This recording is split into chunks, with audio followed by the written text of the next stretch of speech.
welcome to the B2B Growth Blueprint podcast, where we talk with entrepreneurs, founders, and leaders at B2B services, tech, and SaaS companies to learn the systems and processes they've used to create success for their business.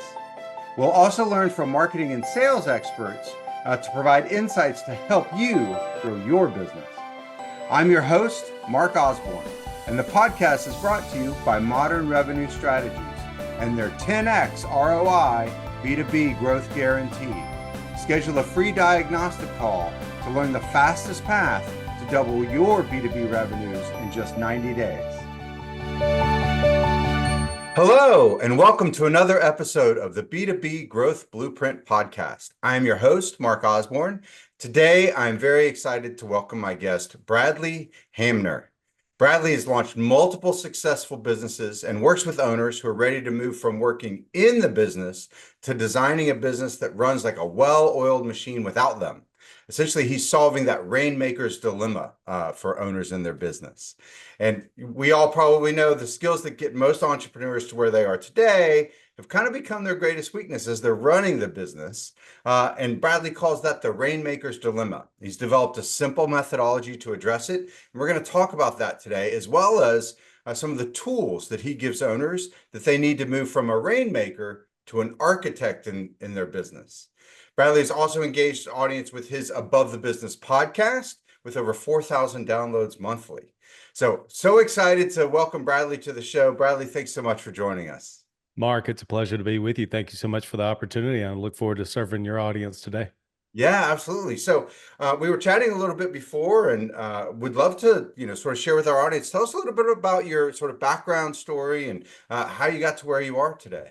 Yeah, I'm going to take you back to whenever I was growing up. So my dad is in the farming business, farming operations. So they farmed around 10,000 acres annually. And so whenever you grow up in a farming family, you know what it means in the fall and in the spring when it's planting and harvesting seasons. And so I caught what it means to work hard for my dad. Yeah. And I picked that up. And then in my first careers, I was in sales. And so when I started my business, I felt like I had two things in my quiver, so to speak. I knew how to work hard and I felt like I knew how to sell. It's exactly what was needed to get that business off the ground from 2010, whenever I started. But the problem is it worked until it didn't. And so ultimately I simply ran out of time. And in the 2015, I started to have some, what I felt like was heart issues, didn't know what that was. I was experiencing panic attacks, which I know, unfortunately, a lot of entrepreneurs have probably experienced that. And I didn't know what to do. And so ultimately, I found myself in Toronto a few months later and was next to an entrepreneur. And he was sharing with me that the previous year they had done 40 million in top line and 5 million to him personally. And he said something I'd heard for years. Look, man, it's just systems and processes. And I rolled my eyes and said something smart back to him. And he said, I'll show you. And he did. And ultimately from that day forward, everything finally changed. I finally started to realize, and first of all, in myself, an identity shift. And then I started to make the changes in the business. And that's kind of what we share with business owners to do today, is to transition from being the rainmaker to becoming the architect of their business. That's great. Well, certainly a topic that we're passionate about too. We have a phrase we throw around here that, systems set you free. And that essentially allows you to kind of be your best self in your business every day without that stress of, am I doing it exactly right? Because you've got a system that, allows you to ensure that you are always showing up as your best self. And it also opens lots of other doors too. And I know that, that's something that you look at. Tell us a little bit about some of these systems. And I think you call it your blueprint operating system. Is that right? Tell us a little bit about that.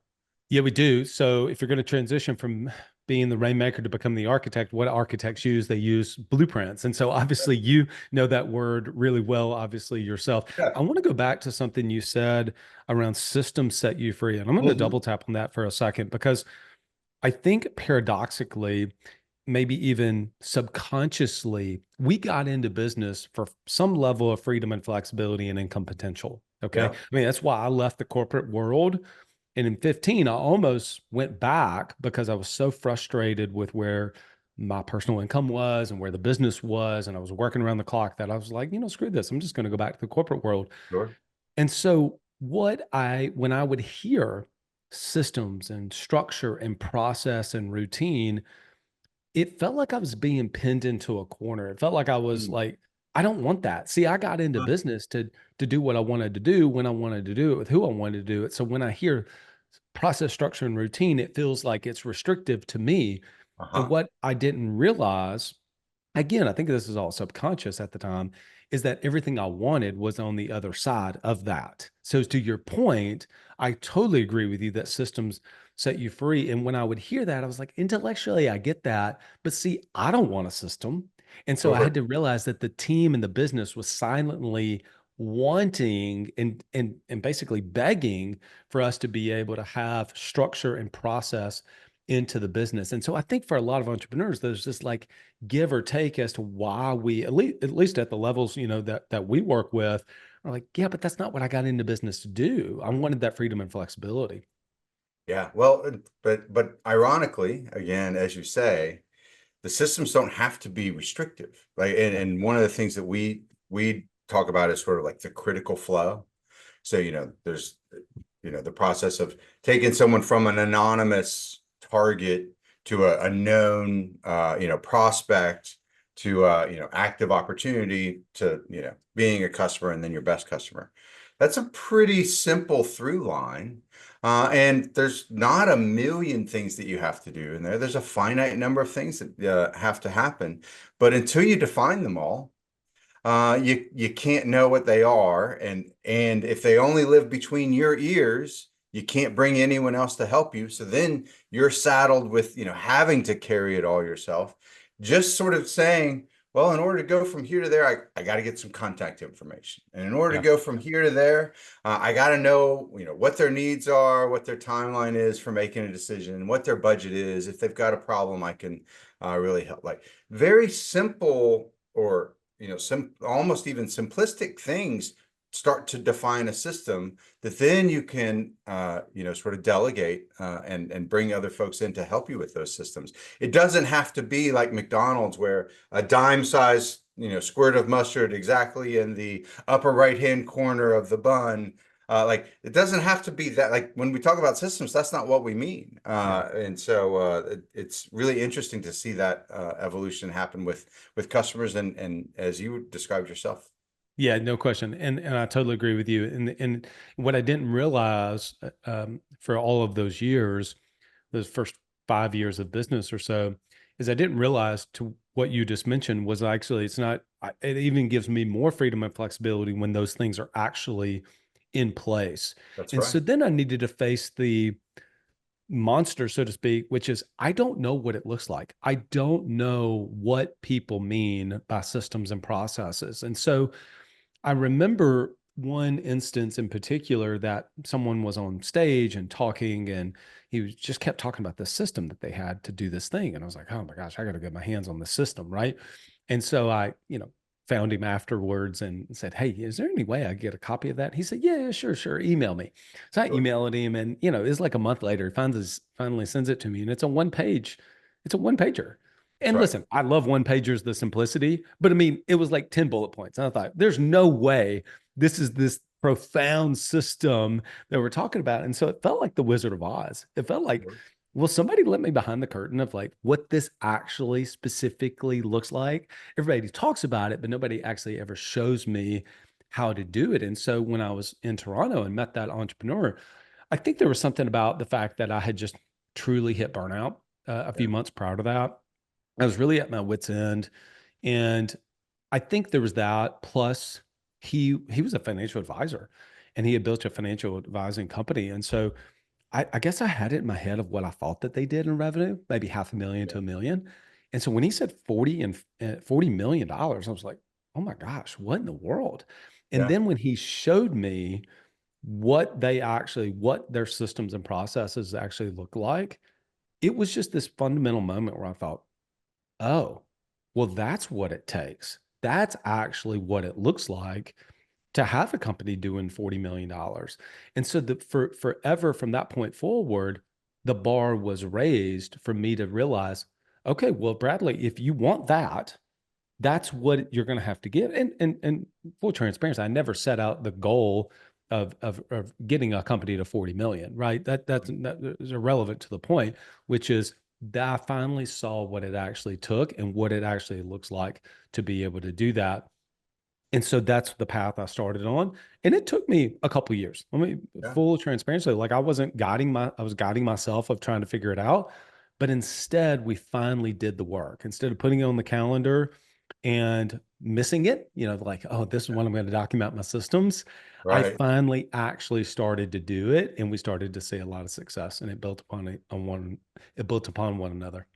Yeah. Well, and I'm sure the experience of sort of authentically going through it yourself makes you that much better at connecting with, entrepreneurs, owners, founders that are trying to sort of build it in their business too, and that aren't looking for a generic, off the shelf, this works for every business, whether it's Yeah. finance or, manufacturing, but instead, like you've had that real authentic experience of building it, so you can, guide them through that experience themselves. Yeah, for sure. Nobody, when you get started in business, I mean, I went to Auburn. I got my degree in finance. I mean, I didn't go to business school per se, Sure. in the sense that, before you start your business, they don't require you to go to small business school to learn all of these different skills. And they don't tell you, hey, here are the challenges you're going to face in your first 300,000 in revenue. And Right. these are the challenges you're going to face when you get to a million. And these are the challenges, like they don't do that. And so you're kind of swimming and trying to figure it out yourself. And it can feel really lonely at Yeah. times. And then honestly, you can kind of get conflicting answers at That's right. times. That's right. You can read one book and it's like, I should do this. And you read another book or listen to a podcast and it's like, oh my gosh, what actually is true? And I think that's one of the reasons why business is really hard. It's Yeah, hard. that's right. So tell us some of the things that you found to be true, in implementing these, blueprints for your clients and at those sort of different stages. So, first, I would say to the founders and owners out there, I think the first thing that I did before I even pulled up a new Google document is it is an identity shift. I think you Yeah. start to actually see yourself as, instead of I'm going to be the one that's going to do all of the things, how do I actually build and design the systems to Mhm. make these things happen? I mean, when you start to see yourself, and my hope is that somebody listen to this, just if they take nothing else out of it, that they see themselves and they start to take on the hat of being the architect of the business. And so it's like, I'm going to design this and it's not going to just happen by default.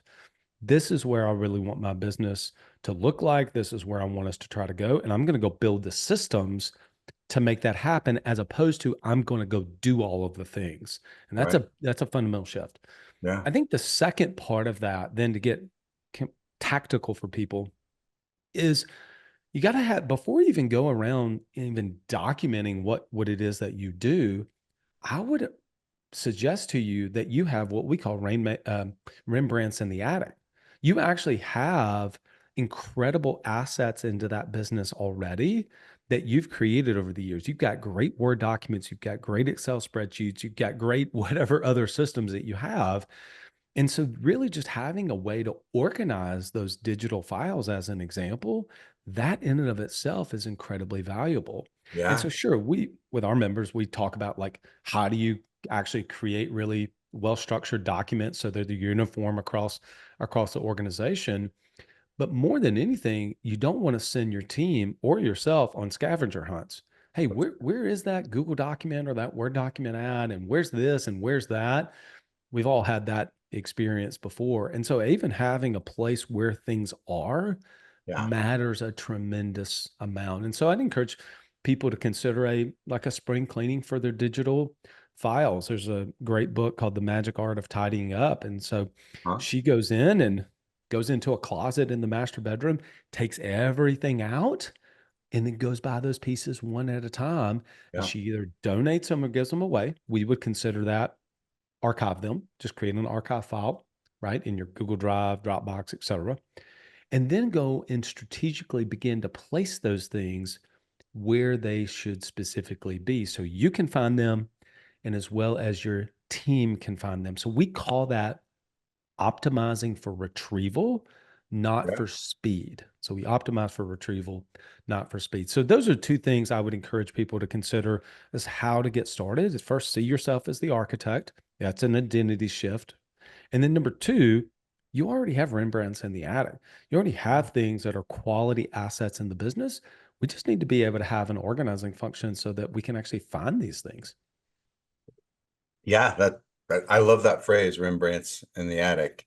And it paints such a beautiful picture, and I think is so true. And also one of those, you know, those kind of mental blocks that people have around building systems Mhm. is that they don't realize they actually already have some systems Yeah. that Yeah. they just haven't sort of defined. Oftentimes it's the linkage of, well, at what point do I pull up this document and then fill it out with the customer? All you got to do is define that up front, and then it starts to become part of a cohesive system that they're working on and above their business. And I love that phrase that you have of sort of above the business. And you and I were chatting a little before that the E Myth revisited and Mhm. the Gerber idea of some people work in their business, some people work on their business, and you've added this next dimension of above the business. Tell us a little bit about that.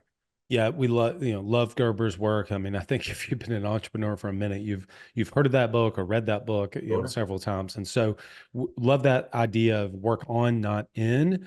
I just think that there's also a third dimension, which is then how do you get at times above the business? And I would suggest that people listening to this podcast, whether they're at the gym, they're driving to or from work, they're actually listening to podcasts. They're getting above the business, right? They're not in it and they're not on it. They're actually above it. But let me give a couple other times that kind of bring it very tactical for people about what does it actually mean to work above the business at times. And I want to be very clear.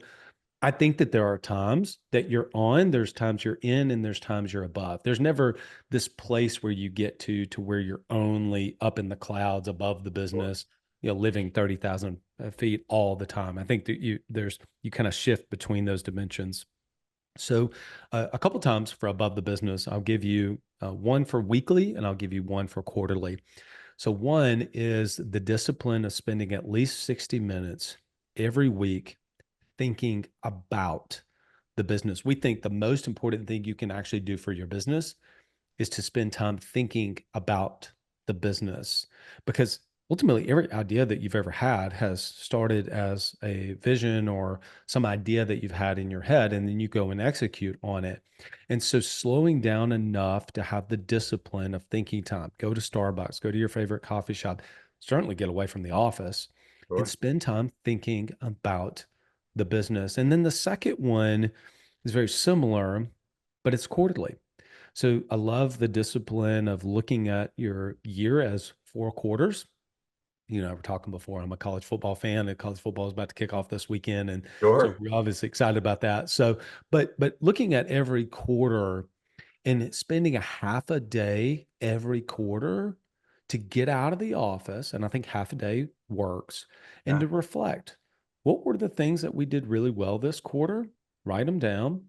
And then what are the things that I want to pull forward for us to go into the next quarter? And so we encourage our members to step away week 13 of the quarter. Every quarter has 13 weeks and use that 13th week as the buffer zone between kind of like between the past quarter going into the next quarter. And those two disciplines alone can really help you to start to get above the business. And Yeah. so then every other time you're working in it or on it. Yeah, I love that. And one of the things that, talking about like putting it into practice, that I've seen be really helpful for folks is just to go ahead and block that 60 minutes every week at a certain time so that it happens every week and it's going to happen and keep it, really sacrosanct. Like don't let other stuff intrude on it.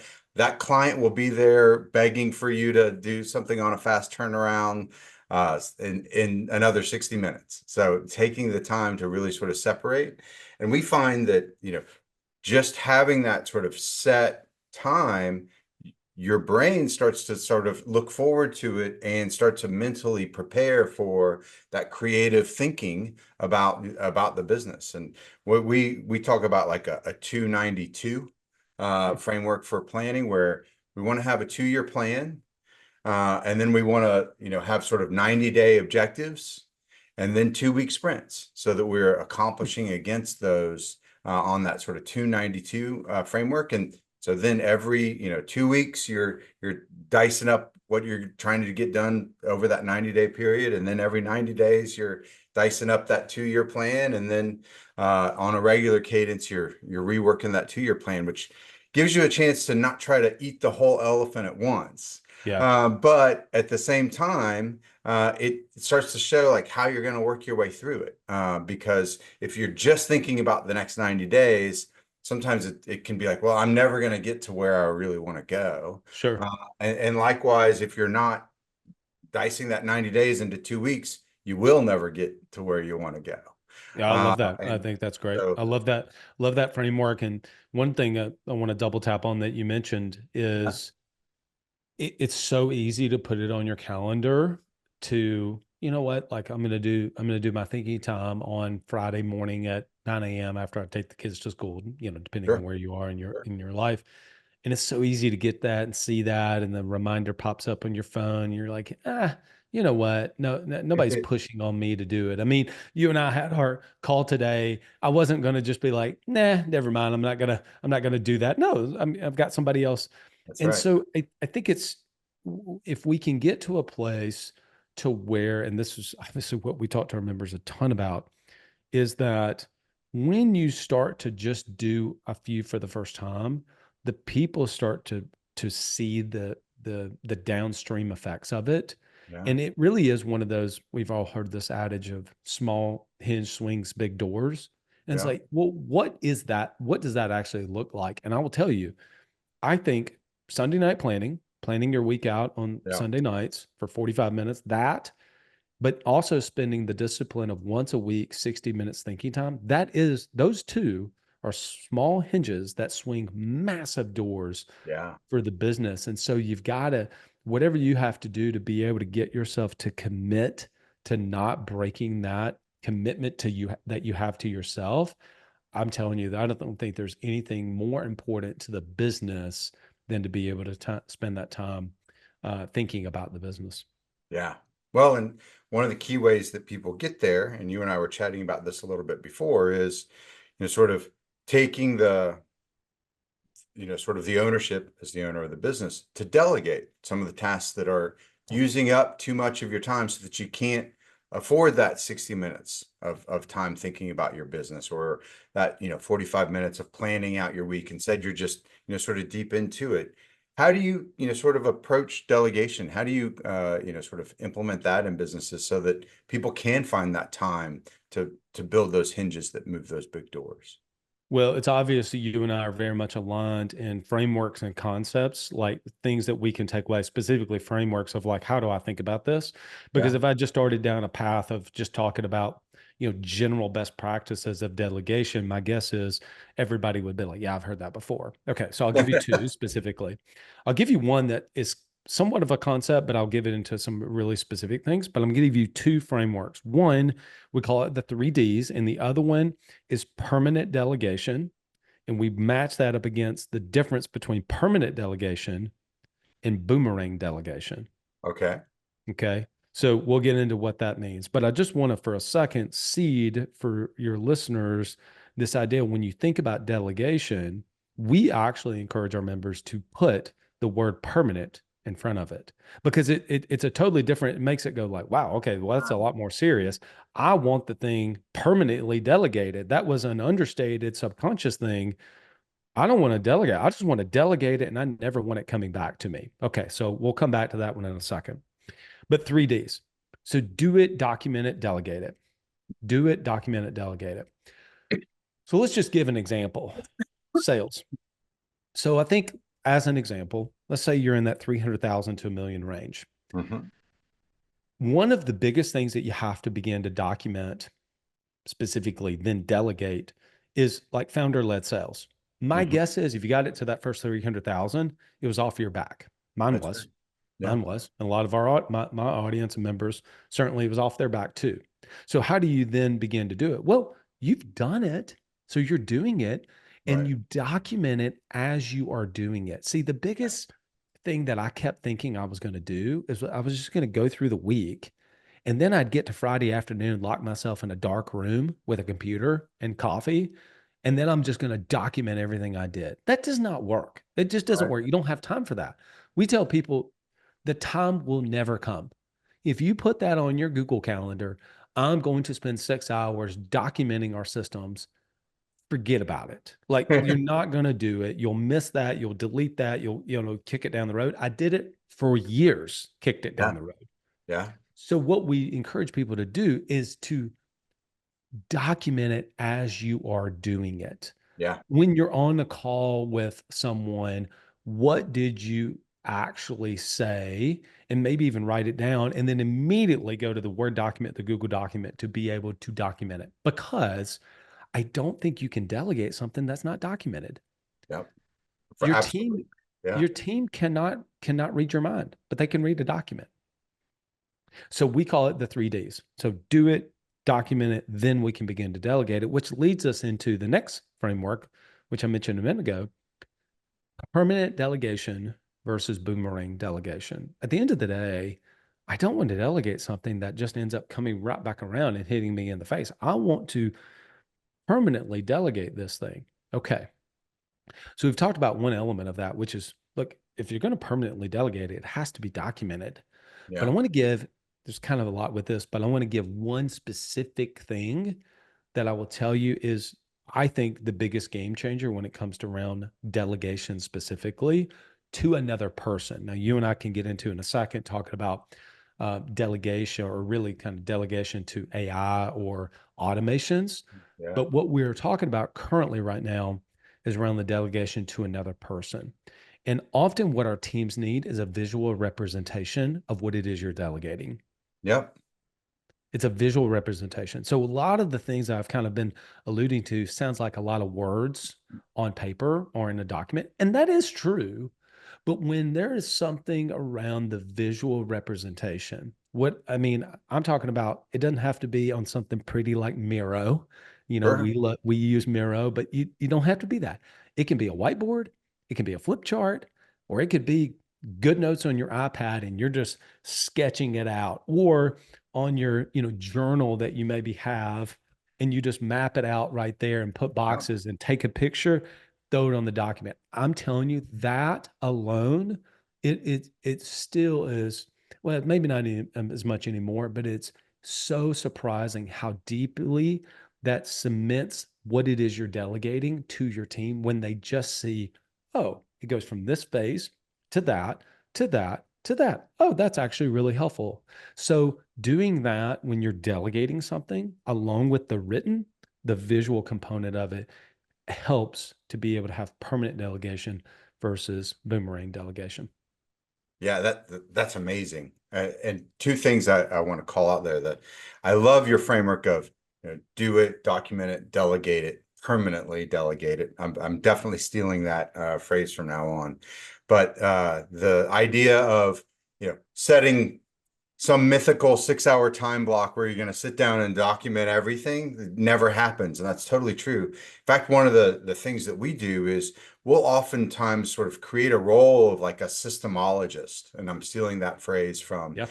the book Systemology, which Yep. great book, David Jennings in Australia. But where you just do what you do and someone looks over your shoulder and documents it for you and then gives it to you and says, did I capture it? And then Yeah. you can sort of say, oh no, slight tweak here, slight tweak there. Just that idea really opens up the idea of, moving into, delegation much better for especially busy entrepreneurs that I don't have time to sit and document it. Well, good. We can look over your shoulder, watch what you do, put it down, get that first draft without it taking any additional time. And then the idea of visual representations as part of that documentation, Yeah. something like 40% of any audience is primarily visual. Hmm. in the way that they interpret the world. My wife's a graphic designer, and she does design work. If I give her a written checklist, that is like sending her, into a forest to find, truffles. Like she'll get lost in that forever. Yeah. Whereas just taking the time to turn that visual checklist into that visual representation of what's actually happening at each stage makes it so much stronger. And if we know that 40% of the population, that's their primary mode, you're definitely not getting the most of the best of most of your team if you're not taking the time to do that. Yeah. And so just sort of adding that step, and likewise, if she just gives me sketches, I'm primarily an auditory person. I want those words. That's how I navigate the world. And so Totally. the time to do both really does sort of create this opportunity for success so much more. Yeah, yeah, you actually hit on something I want to share is that it is both. It is Yeah, the visual matched with the actual written words yeah, that allow something. Me, like in our sales process with Blueprint, like our discovery call, uh, you know, document that we have, I don't know, it's probably 12 pages long ish or so. hmm, But on page one, at the very bottom of it, is the visual of the 10 steps that you take somebody through. And yep, so while I said, if I ask my sales team, hey, you got to recite and memorize every word of the entire script, right, I don't think they would get maybe 50%. But if I said, what are the 10 major stages through this conversation? Well, they better be able to say, okay, right, stage one is this, stage two is this, stage three is this, or call them steps if you want to, yeah. whatever. They better be able to know that. And then they can match it up with the actual scripting that goes with it. So it really is the combination that I think allows you to be able to permanently delegate to another person is both, is be able to have the visual and the written component. Well, and you alluded to this earlier. Once you have this documentation that allows you to delegate, you can then make the choice to delegate that to a person or potentially to a machine. Yep. And there's so much buzz in the marketplace right now around AI. And you and I were chatting before that a lot of that buzz is really sort of mistaken, that it's not AI as much as it's just automation, but That's right. automation that can use much more granular levers or granular inputs to then create flows that don't have human error, don't need to sleep, can run overnight while everyone else is asleep, and really sort of makes a lot of efficiency in your business. But you can't unlock that until you've done this documentation of what you do. So I love that framework of do it, document it, delegate it. Yeah, so right about that. And so let me share with you kind of my blend of where automation to machine and then delegation to a person. Yeah, I think some of this gets contextualized and very nuanced depending on the business that you're in and the number of customers that you serve. So I want to be sure. very clear with that. Okay. So if you're in a business that is serving thousands of customers, the amount of automation you're going to have is likely far more Yeah, than a business that's doing a couple million that serves 2 to 300 customers. yeah, Okay. Let's just contextualize that. As an example, when we onboard someone, we absolutely use automation to tag them in the CRM, to yeah, send them out a handful of emails that we know we want to get to them. We want to get them access to our learning management yeah, software, right? So we can put the link into that and they can register, etc. However, it is really important because of what we do. We really want them to feel seen and heard and valued as part of our community. So we intentionally architect, if I could use that, we yeah, architect it to where we put very manual things in the system to where our client success manager is personally. It's a little bit of a template, yeah, but 50% of it is absolutely very specific to who that person is that they would have gotten from the sales team, okay, to pick that up about, Yeah. what business is Mark in? How long has he been in business? What's his revenue? What are some of his challenges? Oh, he lives in LA. He loves to fish. All of these kind of things, Yes. right? We want that to actually not be automated. We want it Right. to be human to human experience. And then we pick up the phone and call them and connect. None of that is necessarily automated. So here's what I'm saying. I think the blend, depending on the business, of the automation where it makes sense, but not try to automate the entire thing to where we distance ourselves from our customers too much. Yeah. In fact, I think the more we go with AI, the more companies that value bringing in community and actually connection with customers and utilize the things that absolutely make sense for us to automate those, the blend of those, I think is the best place to be able to live. Absolutely. And the folks that get it right, that right balance, are going to be the ones that win, because Totally. there will absolutely be, sort of a pendulum swing of some folks going way too far into automating things and depersonalizing it.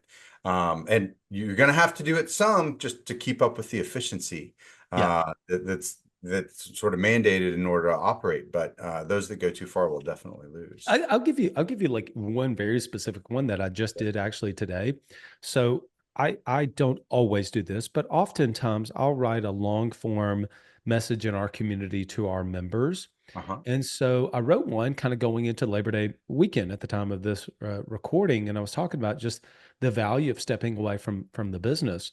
And so I wrote it and I copied and pasted it and threw it in Chat GPT to kind of get some suggestions. And it gave me some suggestions, and I read it and I thought, you know what? It's not authentically. I mean, I had like one misspelling and maybe a sentence Sure. that could grammatically be a little bit better. But I said, you know what? I'm not going to use the Chat GPT version. I'm not, because I want it to actually be Bradley's voice, 100% Yeah. Bradley's voice. Yeah. And maybe Chat GPT professionalizes it a little bit, but I was like, no, I don't want it to lose my voice. So that part of it was like looking into AI for a couple of things about what they would suggest I clean up. But I will tell you, I did use automation because I wrote it and then scheduled it right Yeah. inside of the system. So there's That's some right. automation with that because, hey, I didn't want to send it at 5:30 in the morning whenever I was the one writing it. So I think there is the personalization, but also at the same time leveraging automation where you can. So when you are thinking about delegation, you had said this before we hit record, and I think it's just brilliant. Is this something that does make sense? If I'm going to delegate it, am I going to delegate it to a machine, or am I going to delegate it to a person? Yeah. And which one makes the most sense for me to be able to do? And just even asking yourself the question, there's a lot of value in that, because Yeah. maybe it actually could be better off and could be executed better and a better experience for our customers if it does get actually delegated to a machine. But then the other could be true too, where it's like, That's right. no, no, we really want a person on this one. Such good points. Such good points. Well, Bradley, we could talk all day. Obviously, we're both really passionate about some of the same topics, but I got to be mindful of your time. Tell us something that you're excited about that's on the horizon for you and your business. So we just solidified the Rainmaker to Architect Journey Award. Okay. And so we are rolling out to our members the ability. So when you join, we actually give you over a base, which is the award. And then there are 5 milestones that you actually are going to be able to click off and add to your award of like, what does it actually mean to become the architect of your business? And so we're really excited about this. It solidifies this idea of not just an identity shift and not just a concept. And if you don't mind, I'll take 30 seconds, just riff Yeah, through the please five do. milestones real quick. But, what it means to become the architect of your business, we think are these 5 things. Number one, you're doing greater than $1 million in top line revenue. 91% of small businesses in the US don't cross that That's milestone. So right. if you have, congratulations, like you're beating the odds. Number two, you want it to be profitable and growing. And we call that one rule of 40. So how do we balance growth and profitability as a bootstrapped entrepreneur? Like, I don't know the VC or the private equity route where you've got money. They only care about one thing, and that's growth. And that's Right. totally fine. But as a bootstrapped entrepreneur, whenever you're in that space, you're doing, say, 3 million or less, you care about both. You care about this thing being profitable and you care about it being growing. And so the combination of that ratio is really important. Number three, if you're doing that, you got a business doing over a million, it's growing and it's profitable, but you're burning it all the time and you're not taking enough time off. What good is it? And so we actually allocate or encourage our members to consider, what does it look like to take 12 weeks off in a year? Yeah. 12 weeks off in a year. Number four, if you've got those things, take an adequate time off. But the things you're doing in the business you hate, we encourage you, it's not a luxury to have an EA. It's a Yeah. necessity. So we say, do you have an EA to help you buy back your time? We love the book from Dan Martell. And then number five, you actually have installed an operating system, which is obviously a lot of what we talked about. So how do you get your hands on a set of playbooks that form a comprehensive operating system and you install that OS so that business is running outside of something other than you? Yeah. I love that. Those are great milestones and certainly an inspiring vision, I'm sure for our audience to wrap up on. So it's been super engaging for me, Bradley. For our audience that is thinking about, wow, I want to get some of that. I want to get some of that Bradley in my life and my business. How do they get in touch with you? Oh, I appreciate that. Well, we've got a Rainmaker to Architect starter kit that Okay. is a mini course that has some video training along with assets from myself. So if they go to blueprintos.com/assets, blueprintos.com/assets, they can opt in to the starter kit. They can go through the video training and obviously be able to download all of the assets that we have on there. And also I have on my podcast, we'll do some solos where we'll drop in templates like weekly one-to-ones, etc. So those assets are also in the starter kit for them to be able to access. On social, LinkedIn is probably the best place to connect Yeah. with me. Personally, I'd love to connect with people on there and let me know that they heard about us on this podcast. Fantastic. Well, Bradley, look forward to seeing you on LinkedIn and elsewhere. And thanks so much for joining us today. Mark, appreciate it, man. You're a pro. All right, talk to you soon. Thank you for joining this episode of the B2B Growth Blueprint podcast. We hope you've gained insights to grow your business. If you enjoyed this discussion, please rate, comment, like on your favorite platform, and share to others who will find it useful. Do you know a CEO, founder, or leader at an early stage B2B services, tech, or SaaS company who would like to be a guest and share their story? Send us a note. Let's schedule a conversation.